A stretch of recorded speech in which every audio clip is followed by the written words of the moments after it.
A Black Mirror episode was just brought to life after they introduced bounty features on a streaming website that has users setting things on fire and tattooing their foreheads for money. I mean, as if Pump Fun couldn't get even more dystopian, and then they just do this. I mean, at this point, it seems like they've dethroned Kick for being the most concerning IRL streaming website. But, I mean, regardless, you know, promoting crypto and tying meme coins into live streaming, that was already kind of a gray area, at least as far as ethics. But now, the site itself launched a feature called Pump Fun Go, and that's encouraging people to try to bribe others to do anything for money. I mean, what could go wrong?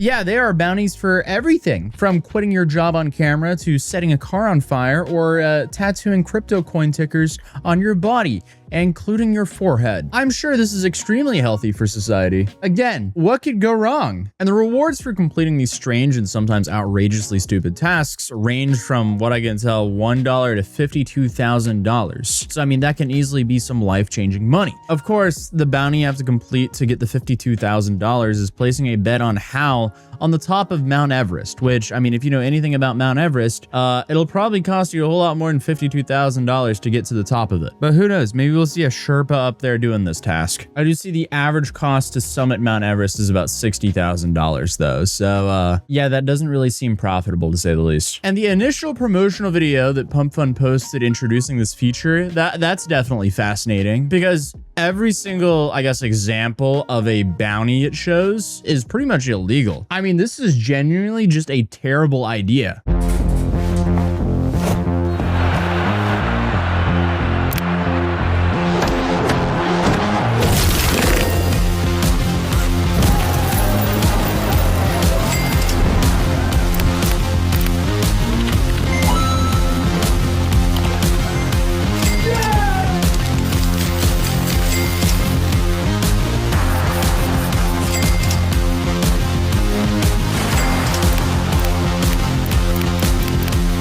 So obviously that video is AI, but encouraging people to fight each other with baseball bats and or tag the pyramids with an epic troll face, that seems like something that could only really go terribly. I mean, isn't this in theory inciting violence or promoting crimes? And does the UFC have anything to say about their logo and branding being used to promote a tung sahur fight to the death for a chance of $150? I can't believe that's a sentence I just said in my life. But hey, while things haven't gotten to that point yet, the amount of crypto forehead tattoos and just bounty tattoos in general is astonishing. And hey, while getting a tattoo is a challenge, that's definitely nothing new, but I guess what Pump Fun Go is doing is definitely a far cry from FaZe Banks getting an easy coverable Grubet tattoo for $100,000 to gamble away on Mexico. Yeah, that's also something that happened. But hey, on Pump Fun, some of these guys are just tattooing tickers across their foreheads for around $10,000 max. And I mean, hey, don't get me wrong, that's still a lot of money, but is it really worth living with an impossible to hide tattoo that you have to fork out something like probably half of it and a whole bunch of hours just to remove? It might be short-sighted. But hey, while some people are getting paid out for these permanent decisions, others are now stuck with an embarrassing tattoo and absolutely nothing. Take Arivu, for example, who went extremely viral after tattooing bounty work on his forehead and then finding out that he wouldn't be getting anything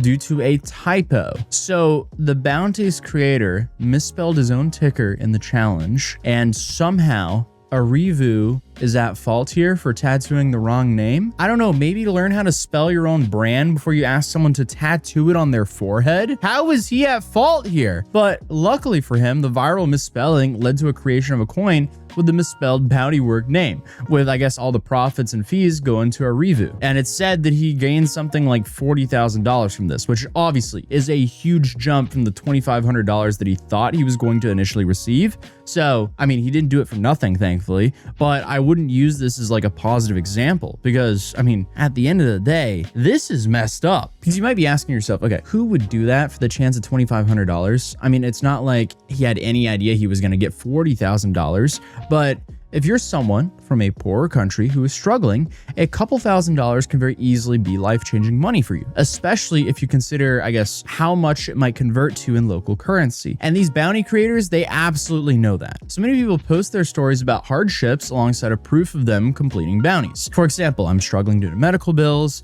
I hope this still counts. It's honestly just depressing and dystopian to read through. So the feature is really just designed to prey on people who are struggling and desperate and essentially turn them into lol cows for crypto guys on Twitter to laugh at.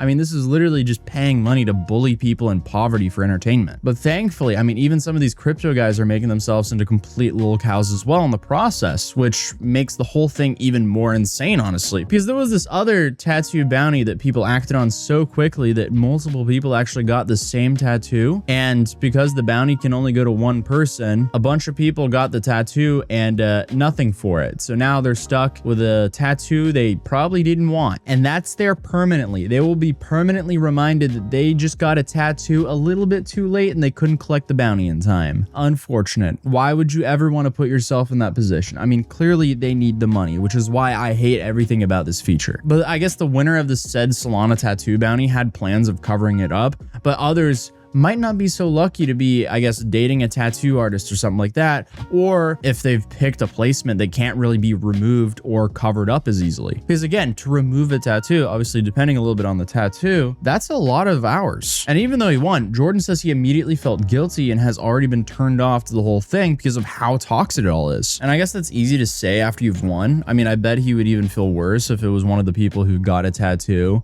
and didn't get anything. But other bounties that are said to have existed were things like $50,000 for anyone who could skydive into an ongoing World Cup match and invade the pitch for 30 seconds. Again, that is absolutely not worth it whatsoever. What are you even on about? That bounty was apparently removed, but others that offer money in return for streaking or throwing an adult toy onto a WNBA court, those still exist apparently. And of course, there are some wholesome bounties like feeding people in need or planting a tree in your community, but of course, those pay out peanuts in comparison to the humiliation rituals that people want to laugh at online. And obviously, this site has received so much backlash from so many people, but they don't care. They're making money. They're just going to keep on going as long as they make money. So the real question is, how close to Red Room or Squid Games do we actually get? I don't know. Apparently, we're entering Black Mirror territory, that's for sure. This is extraordinarily dystopian. Apparently, someone posted a for $600,000. So yeah, this is definitely it's cooked. This is really, really bad. I feel like that meme of like, oh, what's that? Man-made horrors beyond my comprehension. I mean, that's just kind of coming true more and more. Like between this and the AI drones that can lock onto people. It's all horrifying. And I mean, Pump Fund does say that they review activity on the platform, they may remove content, they do reject submissions, and they suspend accounts, they block access, and they cooperate with authorities or third parties, and they also take steps that they believe are needed to protect its platform and its users and others and so on. But I also feel like this is just generic legal speak to cover them, because that doesn't really mean too much when you're leaving things up like gnome tossing, which is described as dressing up like a real life dwarf head to toe as a forest gnome scout and showing up at a major influencer's house to get yeeted onto a target board. Again, that is a sentence I just read and heard today. Cool. And if you guys have watched Black Mirror, you'll definitely know why this is being compared so much to it, especially the first episode in season 7, because in this episode, the main character is forced to resort to kind of a similar site, literally named Dumb Dummies, to make money to keep his wife alive. And here, streamers complete tasks like drinking their own urine, sticking their tongue into mouse traps, and pulling out their own teeth at the request of viewers who are willing to pay to see for it. It should be horrifying, and yet it seems to have just inspired this. And what's crazy is there's a whole different site that's upset at Pump Fun for stealing their concept. He copied my whole flow! Word for word! Bar for bar. So it's not even original apparently. But hey, I mean, I wish I had a positive ending for this video or some sort of resolution, but as long as there's financial incentives, stuff like this will keep on existing. But I wanted to talk about the most dystopian thing that I've seen in a minute. So that was the video. Thank you guys for subscribing. If you're new here, feel free to subscribe, drop a like if you enjoyed the video, and I'll see you guys in tomorrow's video. Peace. Hopefully, I won't be as sick anymore soon. I've been sick for like days now. I want to be not sick. That's my goal.